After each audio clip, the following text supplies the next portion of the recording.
amados membros e amigos da comunidade evangélica de confissão luterana aqui em Montenegro, no Rio Grande do Sul, também demais irmãos e irmãs em Cristo que nos acompanham neste culto online. Sejam bem-vindos à celebração que nós realizamos agora, celebração da paixão e morte de nosso Senhor Jesus Cristo.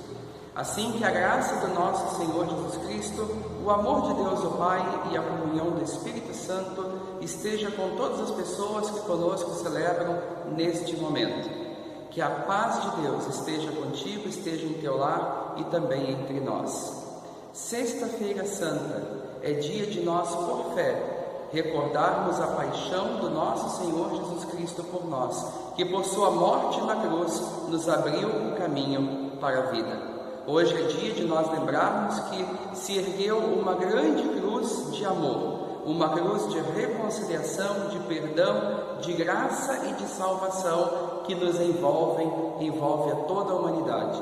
Assim, nesse sentido, eu saúdo vocês com uma palavra muito bonita, uma palavra do Evangelho que exatamente retrata este amor de Deus pela humanidade, mas ao mesmo tempo a sua promessa de salvação para todas as pessoas que em Cristo creem. E esta palavra nos diz: porque Deus amou ao mundo de tal maneira que deu seu único Filho, para que todo aquele que nele crer não morra, mas tenha a vida eterna. Evangelho de João, capítulo 3, versículos 16.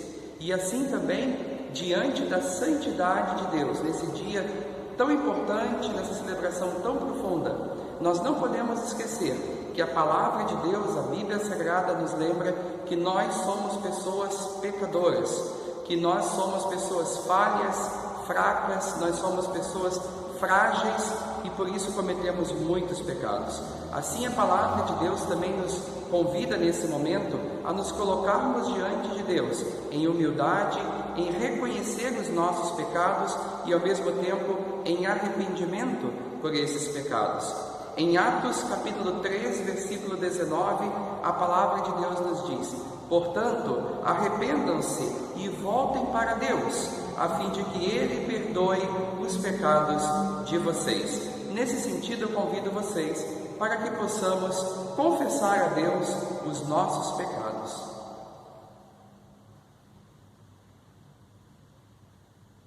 Senhor Jesus Cristo, neste momento abrimos nosso coração e em humildade confessamos que temos pecado contra Ti, em pensamentos, sentimentos, palavras e ações, pelo que fizemos ou também pelo que deixamos de fazer. Não Te amamos de todo o coração, nem amamos nosso próximo como a nós mesmos. Por isso, misericordioso Senhor, tenha compaixão de nós, perdoa-nos e renova-nos, para que nos alegremos da Tua vontade e andemos nos Teus caminhos. Conforme o Teu infinito amor e a Tua infinita graça, suplicamos-Te. Retira de nós os nossos pecados, Senhor Jesus, para que possamos participar da Tua graça. A Ti, em confiança e em fé, clamamos Teu dano, Kyrie eleison.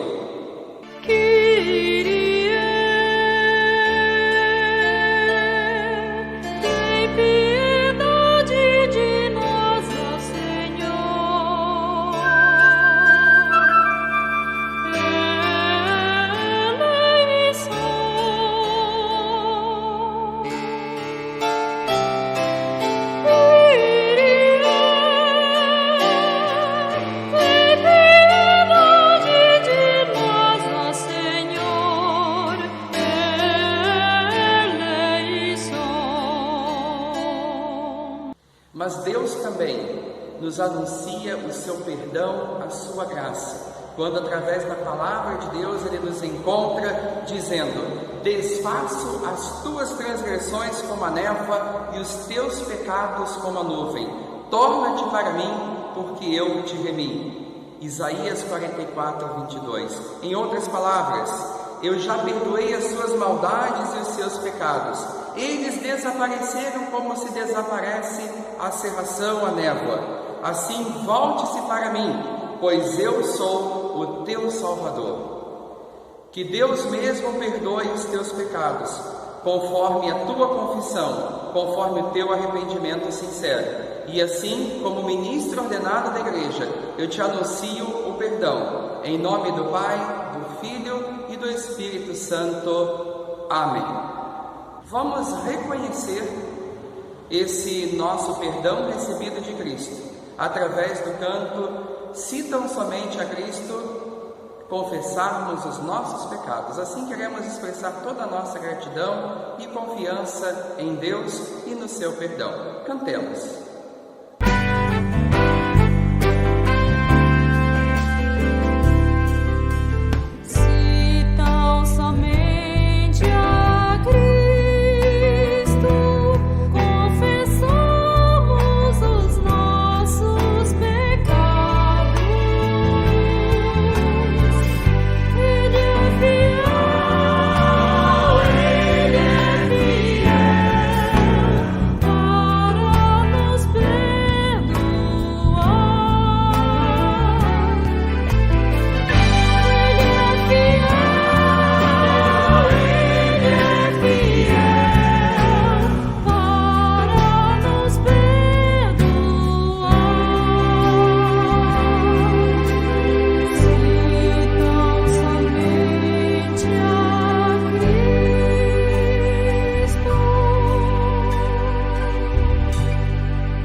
Neste momento, querido irmão, querida irmã, eu convido você a fechar os teus olhos, baixar a tua fronte, para que tenhamos uma palavra de oração com o nosso Deus. Oremos.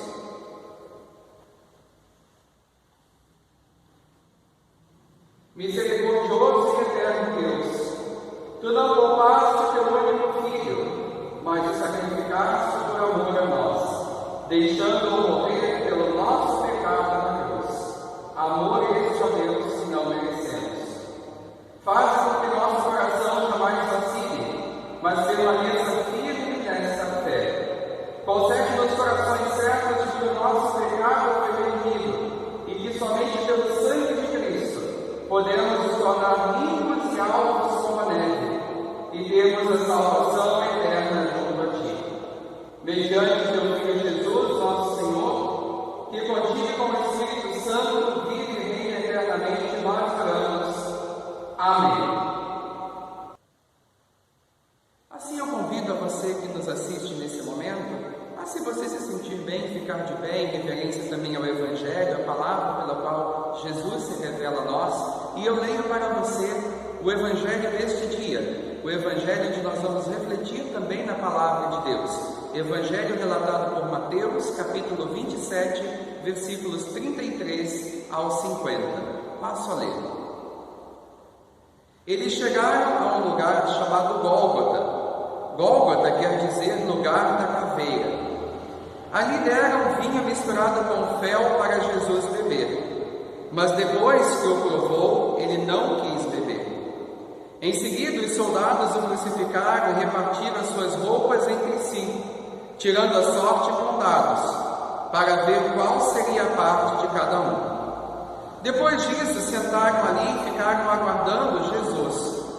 Puseram acima da sua cabeça uma tabuleta, onde estava escrito, com acusação contra ele: "Este é Jesus, o Rei dos Judeus."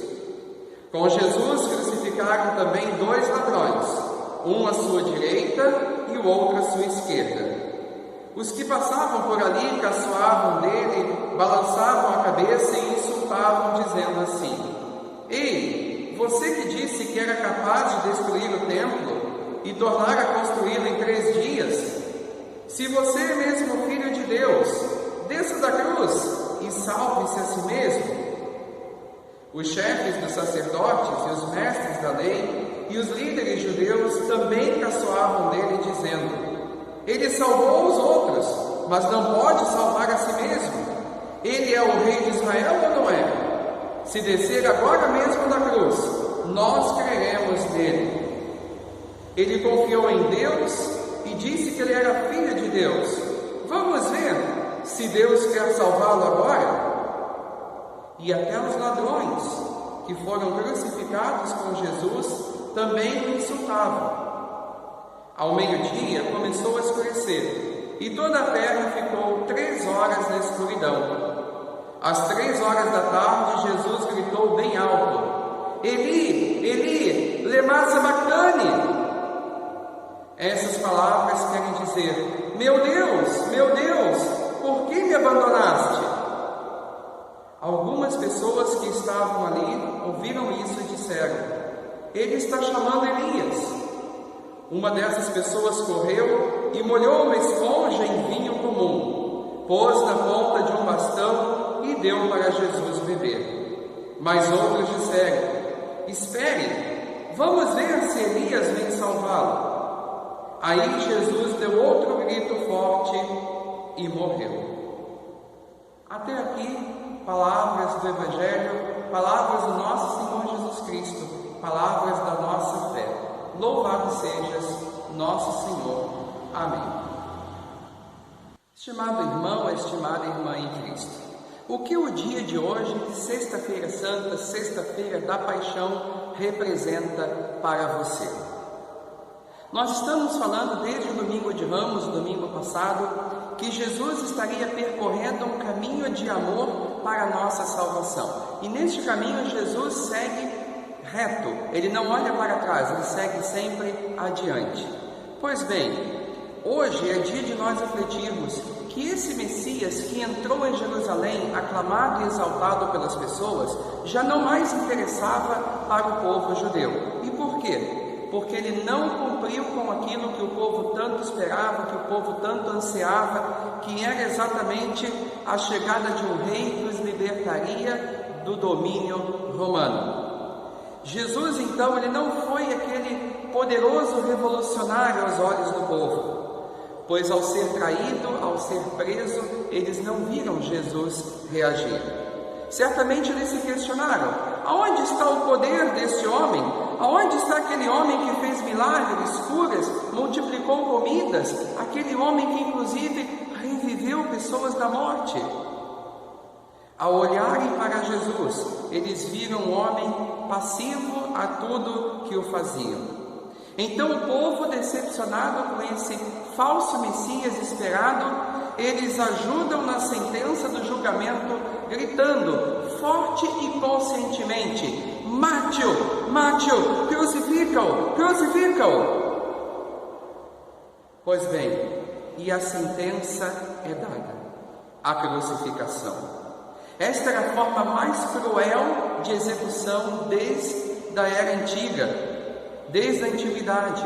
Foi criada, inventada pelos persas e tornou-se então a forma de execução predileta no Império Romano. E esta pena era aplicada apenas a pessoas, digamos, de alta periculosidade, a bandidos, a criminosos de alta periculosidade, a escravos foragidos que foram recapturados, mas também a rebeldes que ameaçavam a segurança e o poder público. Agora, olhando para as crucificações, tanto aquelas antes de Jesus como aquelas após a morte de Jesus, uma coisa certamente nós podemos arriscar em constatar: a crucificação de Jesus foi diferente das outras. E por quê? Porque na verdade ela foi realizada com muito mais ódio, com muito mais crueldade e com muito mais até diversão por parte dos soldados romanos, que estavam ali exatamente debochando de um farsante judeu que havia dito que era o rei de Israel.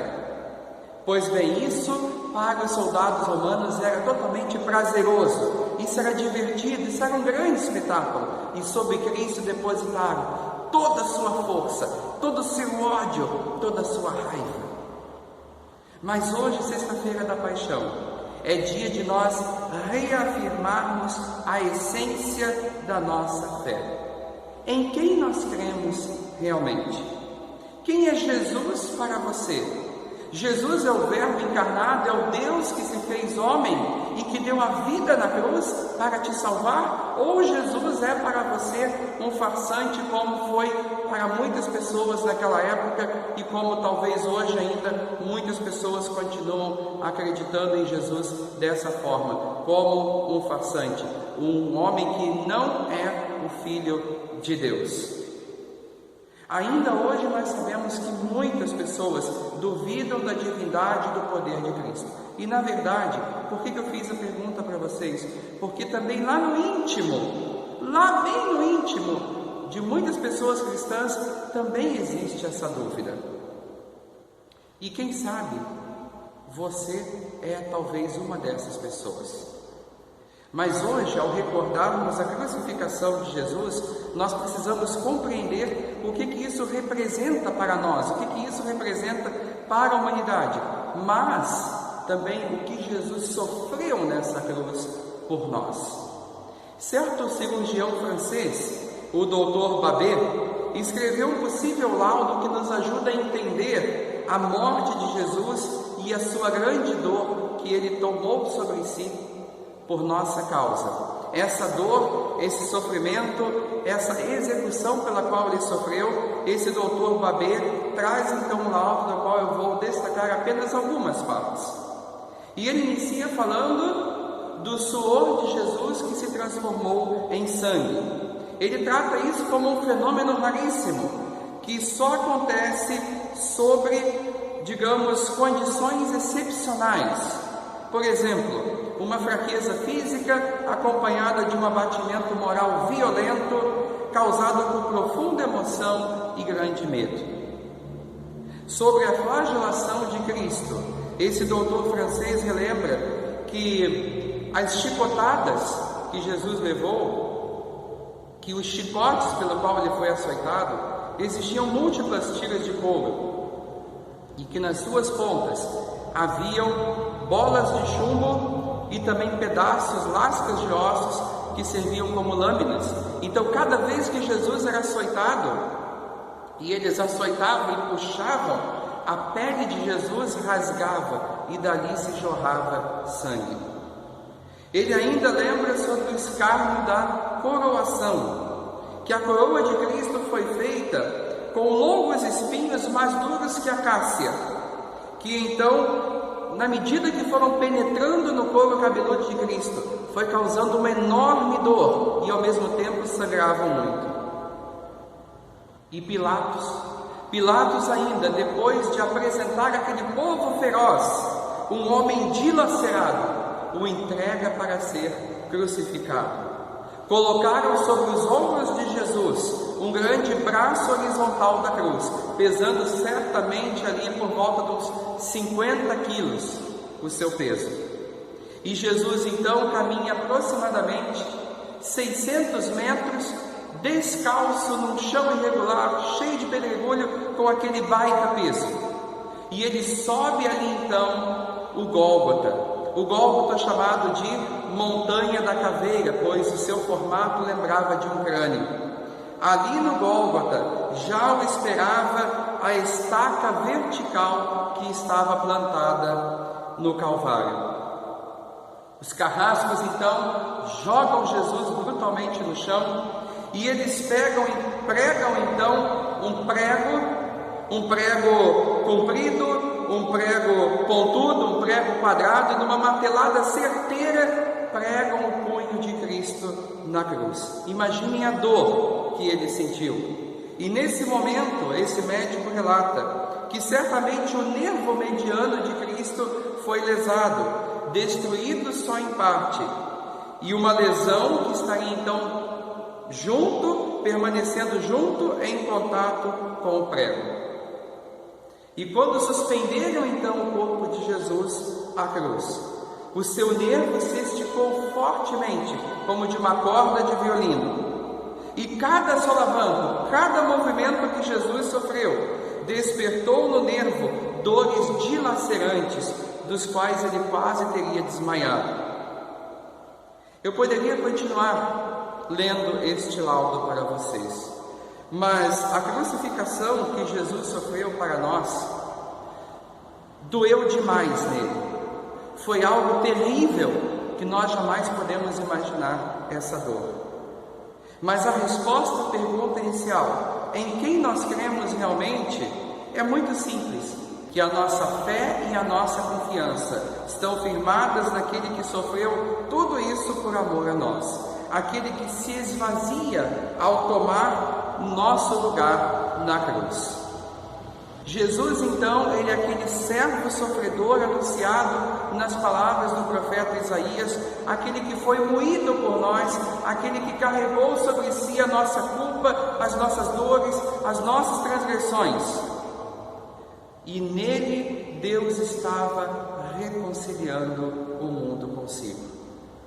Um ato de amor que foi interpretado por muitas pessoas do povo como um espetáculo, assim também para os guardas da mesma forma, pois inclusive com deboche eles repartiram as vestes de Jesus e colocaram sobre a sua cabeça, no mastro vertical, uma placa com os dizeres: "Este é o Rei dos Judeus".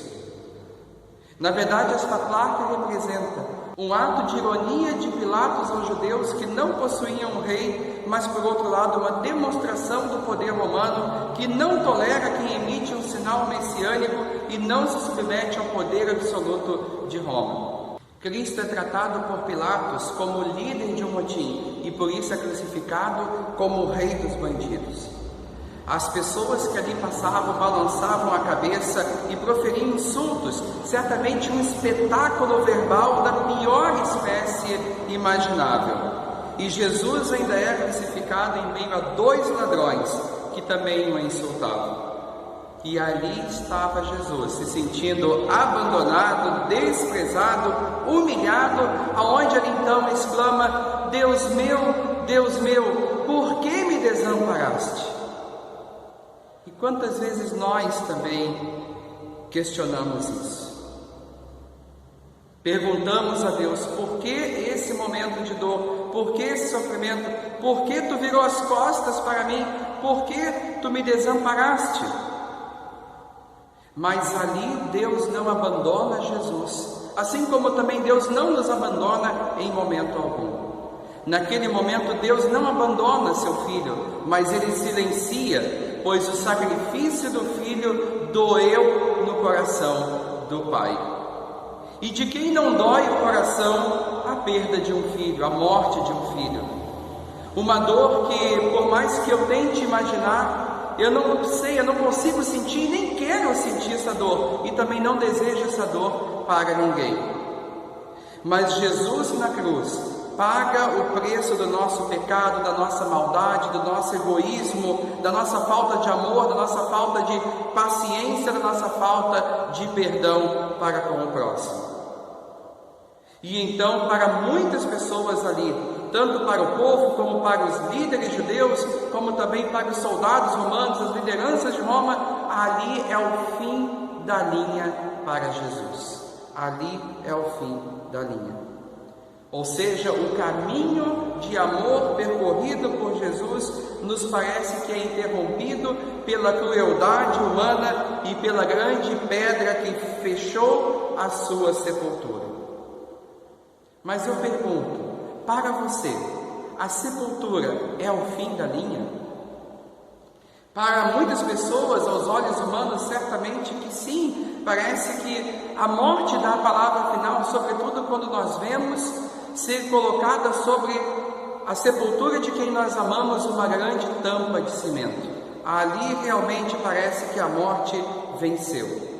E a morte dói, a morte é cruel, a morte rompe, a morte rasga, a morte dilacera sentimentos. Mas nós devemos entender e sempre relembrar desse relato de Cristo por nós, que não foi o fim da linha. E que assim também o apóstolo Paulo escreve aos Coríntios, capítulo 1, versículo 18, na sua primeira carta aos Coríntios, que a mensagem da cruz é loucura para os que se perdem, mas para nós que somos salvos é poder de Deus. Somente Deus tem poder sobre a vida e pela morte. Aos olhos humanos parece sim que ali foi o final da linha para Jesus, mas aos olhos de Deus, a partir do poder de Deus, jamais, pois Ele é o Senhor, sobre a vida e a morte. E Ele também tem o poder de nos ressuscitar dos mortos, se nós tivermos a fé e crermos em Seu Filho como nosso Senhor, como nosso Salvador. Essa mensagem da cruz, ela foi loucura na época de Paulo para muitas pessoas e continua sendo nos dias atuais. Mas eu digo a você, se a mensagem da cruz é loucura, então eu me declaro um louco, mas eu não abro mão de crer nessa mensagem que eu considero como verdade, que eu considero como mensagem para a minha salvação, o agir de Deus salvífico pela humanidade para salvar as pessoas. Dessa mensagem, meu querido irmão, minha querida irmã, da mensagem da cruz, eu não desisto. E você?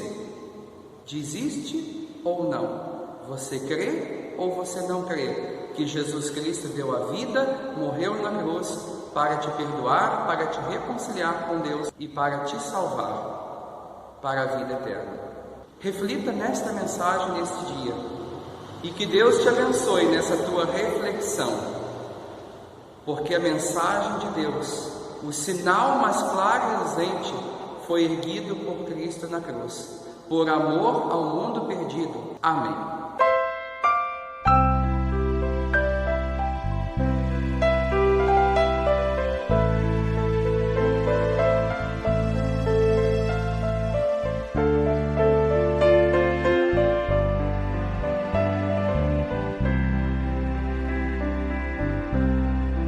Há momentos que as palavras não resolvem, mas o gesto de Jesus demonstra amor por nós. Há momentos que as palavras não resolvem, mas o gesto de Jesus demonstra amor por nós. Foi no Calvário que Ele, sem falar, mostrou ao mundo inteiro o que é amar. Foi no Calvário que Ele, sem falar, mostrou ao mundo inteiro o que é amar. Aqui no mundo as desilusões são tantas, mas existe uma esperança, é que Ele vai voltar. Aqui no mundo as desilusões são tantas, mas existe uma esperança, é que Ele vai voltar. Foi no Calvário que Ele, sem falar, mostrou ao mundo inteiro o que é amar. Foi no Calvário que Ele, sem falar, mostrou ao mundo inteiro o que é amar.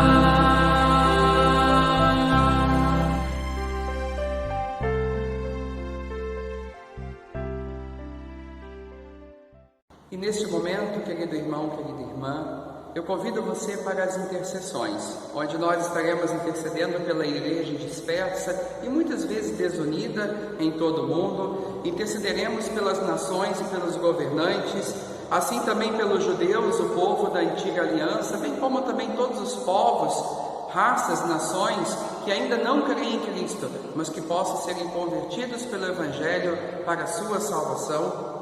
E assim eu convido vocês a, nas palavras do reformador Martim Lutero, na litania que ele escreveu, que nós possamos trazer a Deus o nosso clamor também por proteção, por ajuda, por cuidados, tanto por nós como também para outras pessoas em diversas situações. E isso eu convido a que nós possamos fazer de forma responsiva, ou seja, aonde está em negrito eu conduzo, aonde está em vermelho vocês respondem aí da sua casa. Vamos juntos colocar diante de Deus a nossa intercessão nesta grande litania escrita por Martim Lutero.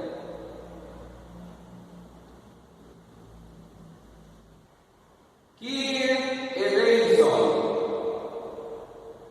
Kyrie eleison, ó Pai Criador, ó Filho Salvador, ó Espírito Santo,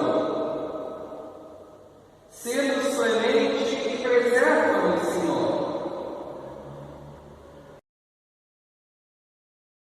de todos os pecados, males, heresia e da astúcia do diabo, da peste e inflação, guerra e morticínio, violência e tirania, seca, enchente e tempestade. Por teu santo nascimento, por tua cruz e amarga morte, por tua ressurreição e ascensão no juízo final, por teu povo, a Igreja, por todos os ministros e ministras do Evangelho, por testemunhos corajosos, pelos oprimidos e enfermos, pelas gestantes e lactantes, pelos órfãos e viúvas, pela terra e seus frutos. Cordeiro de Deus, que tira o pecado do mundo, tem piedade de nós.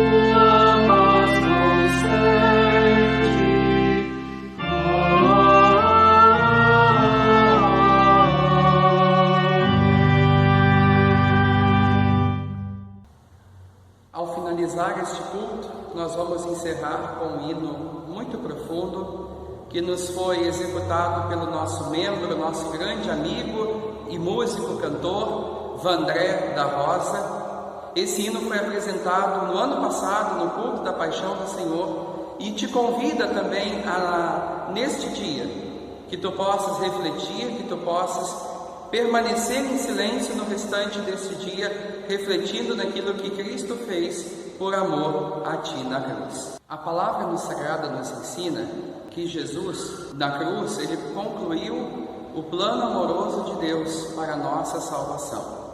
Na palavra, na Bíblia, está escrito que Jesus, do alto da cruz, exclamou: está consumado.